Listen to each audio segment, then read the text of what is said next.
नमस्कार दोस्तों, आप देख रहे हैं नमो भारत न्यूज। मैं हूं अतुल शुक्ला। दोस्तों, सांस्कृतिक नरसंहार का सबसे बड़ा शिकार भारतवर्ष रहा है। सन 711 सीई में सिंध में बिन कासिम के आक्रमण, लूटपाट, कत्लेआम और हिंदू मंदिर को गिराने से मुगलों का आक्रमण प्रारंभ हुआ। फिर तो अनेकों इस्लामिक आक्रमण हुए। सबका उद्देश्य काफिर हिंदुओं को लूटना, मंदिरों को तोड़ना, स्त्रियों और बच्चों को दास बनाकर ले जाना था। आधुनिक इतिहास में ही 1947 के पश्चात न जाने कितने ही प्राचीन हिंदू मंदिरों और धरोहरों का विध्वंस कर दिया गया, किंतु स्वतंत्र भारत के इतिहास की पुस्तकों में से इन तथ्यों को जानबूझकर निकाल दिया गया है। आज की पीढ़ी के बच्चों को इन तथ्यों का जरा सा भी ज्ञान नहीं है। लेकिन आज मैं आपको कुतुब मीनार के एक ऐसे ही इतिहास के पन्ने के बारे में बताऊंगा जिसे किताबों से तो फाड़ दिया गया, लेकिन इसकी असली हकीकत को खत्म नहीं किया जा सका है। आज यह हकीकत आप सबको पता होनी ही चाहिए, इसलिए आप इस वीडियो को पूरा अंत तक जरूर देखते रहिए और इस वीडियो को आप शेयर करना मत भूलिएगा, ताकि बाकी लोगों को भी कुतुब मीनार के इस असली हकीकत के बारे में पता चल सके। दोस्तों, कुतुब मीनार के बारे में तो आप सबने सुना ही होगा और आप में से कई लोग वहां पर घूमने भी गए होंगे। तो आपको यह बताया जाता होगा कि कुतुब मीनार जो है वो मुगलों द्वारा बनाया गया मस्जिद है, जिसे मुगलों ने 13वीं शताब्दी में बनवाया था। लेकिन वास्तविकता बिल्कुल इसके उलट है। कुतुब मीनार कोई मस्जिद नहीं है, ना ही इसे किसी मुगल ने बनवाया था। यह एक हिंदुत्व का प्रतीक था, जिसके ऊपर बाद में मुगलों ने कब्जा करके इसका नाम बदलकर इसे अपनी धरोहर बता दी। अब अगर आप इतने में ही चौंक गए हैं तो आराम से बैठ जाइए, क्योंकि अभी मैं आपको ऐसी ऐसी बातें बताऊंगा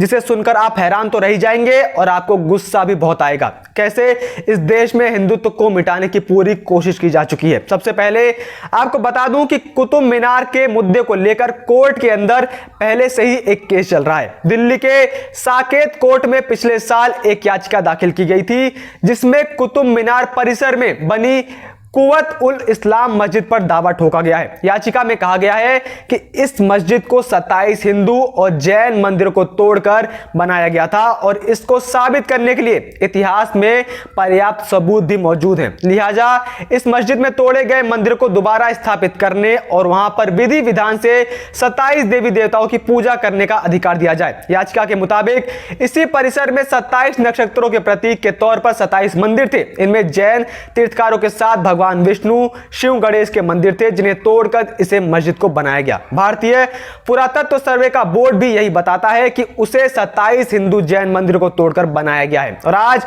मैं आपको इसी कुतुब मीनार की असली हकीकत के बारे में बताऊंगा।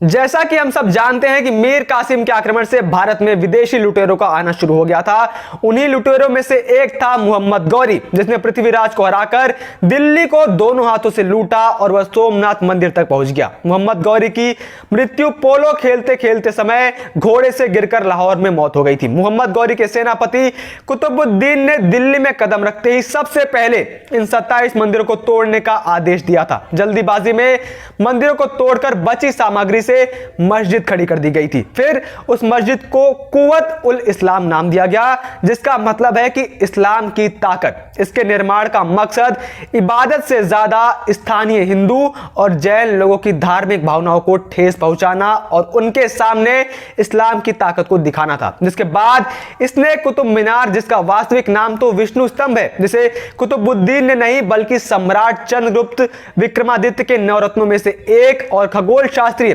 वराह मिहिर ने बनवाया था, लेकिन मुगलों ने इसका नाम कुतुब मीनार रख दिया और उसके बाद से ही यह दावा किया जाता है कि यह मीनार मुगलों ने बनवाई थी अजान पढ़ने के लिए। हालांकि यह सिर्फ प्रोपेगेंडा बेस्ड बातें हैं, लेकिन चलिए अगर एक पल को इनकी इस बात को मान भी लिया जाए कि यह मीनार मुगलों ने बनवाई थी, तो इसके अंदर 389 सीढ़ियां हैं। अब जरा आप ही सोचिए, आज 5 सीढ़ी चढ़ने के बाद लोगों की सांसें फूल जाती हैं। ऐसे में 389 सीढ़ी चढ़कर दिन में 5 बार अजान करना संभव ही नहीं, असंभव है। तो इनका यह दावा तो यही फेल हो जाता है। आपको इस बारे में क्या लगता है, आप कमेंट बॉक्स में जरूर बताइए। दोस्तों, कुतुब मीनार महरौली में स्थित है। ऐसा माना जाता है कि यह स्थान जहां कुतुब परिसर है वह सम्राट चंद्रगुप्त विक्रमादित्य के नवरत्न रहे वराह मिहिर के नाम पर बसाया गया था, जिसके समय के साथ नाम बदलकर महरौली हो गया। वराह मिहिर एक विख्यात खगोल शास्त्री थे।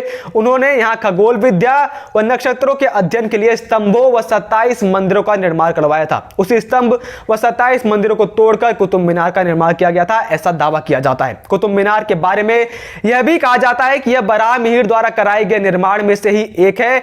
स्तंभ में उकेरे गए देवी देवताओं की मूर्तियों, संस्कृत में लिखे गए श्लोकों को भी क्षति पहुंचाई गई और दीवारों व वीथिकाओं पर हिंदू देवी देवताओं के अवशेषों को मिटाया गया ताकि किसी को इसकी असली हकीकत के बारे में पता ना चल सके। अथवा प्रसिद्ध विष्णु मंदिर को भी नष्ट किया गया जिसका अवशेष लौह स्तंभ है। कुतुब मीनार के ठीक सामने 2000 वर्ष से गवाही देता है, जिस पर ब्राह्मी व संस्कृत में हिंदू मंदिर व हिंदू परिसर होने का साक्ष्य उपलब्ध है। आपको स्मरण रखना चाहिए कि यह मीनार विष्णु ध्वज, विष्णु स्तंभ या फिर ध्रुव स्तंभ के नाम से प्रसिद्ध था। इसके ठीक सामने लौह स्तंभ गरुड़ ध्वज के रूप में शुद्ध लोहे की ढालकर बनाया गया था, जिस पर ब्राह्मी लिपि अथवा संस्कृत भाषा में लिखा गया है, जो इसका एक प्रमाण है जिसे झुठलाया नहीं जा सकता। 2000 वर्ष से लौह स्तंभ अब भी जंग रहित है और शायद इसी कारण इस्लामिक शासक चाहते हुए भी उसे मिटा ना सके हो। सम्राट चंद्रगुप्त ने राजा चंद्र की याद में इसका निर्माण करवाया था। इसे लोहे की शुद्धता व जंग रहित होने के कारण आज भी विज्ञान को चुनौती देता है। स्मरण रहे कि लौह स्तंभ की आयु लगभग 2000 वर्ष है। कुतुब मीनार के बारे में यह भी कहा जाता है कि यह 12 मीर द्वारा कराए गए निर्माण में से ही एक है, क्योंकि नमाज के लिए ऐसे मीनार का निर्माण नहीं करवाया जा सकता, क्योंकि आवाज ऊपर से नीचे की ओर इतनी दूर तक नहीं आ सकती। ध्यान देने वाली बात यह है कि उस समय यांत्रिक उपकरण व ध्वनि विस्तारक यंत्र भी नहीं हुआ करते थे। यह मीनार मंदिर परिसर का ही एक अंग था जो 7 मंजिल का हुआ करता था। स्तंभ के 7वें मंजिल पर ब्रह्मा जी की मूर्ति थी जो दोनों हाथों में वेद को धारण किए हुए थे, अथवा विष्णु जी की मूर्ति 6ठी मंजिल पर स्थित थी। उन दोनों मंजिलों को नष्ट कर दिया गया। अब केवल 5 मंजिल ही बची है।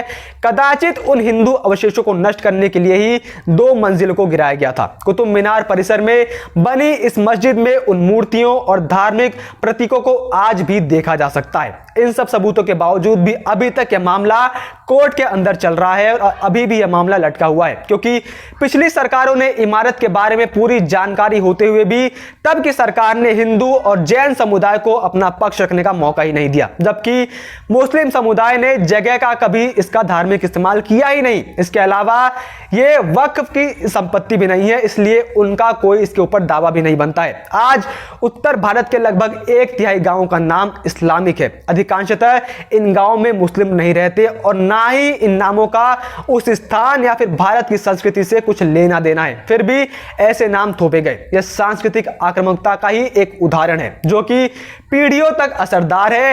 हिंदू सभ्यता एवं संस्कृति विश्व के उन बची खुची प्राचीन सभ्यताओं में से एक है जिसे तमाम कोशिशों के बाद भी मुगल पूरी तरीके से खत्म नहीं कर पाए। हालांकि यह अभी भी प्रयासरत है और उनका शुद्ध युद्ध अभी भी जारी है। सोची समझी आक्रामकता ही सुरक्षा का कारगर तरीका है। हमें इनके षड्यंत्र को समझते हुए अपनी संस्कृति को पुनर्जीवित करना ही होगा और सबको आज एक साथ आकर इसके लिए आवाज भी उठानी चाहिए, वरना हमारी यह संस्कृति इसी तरीके से विलुप्त हो जाएगी। बाकी आपकी इस बारे में क्या राय है आप कमेंट बॉक्स में जरूर बताएं और अगर आपको वीडियो पसंद आई हो तो इसे लाइक करना ना भूलें और इस वीडियो को ज्यादा से ज्यादा मात्रा में शेयर करें।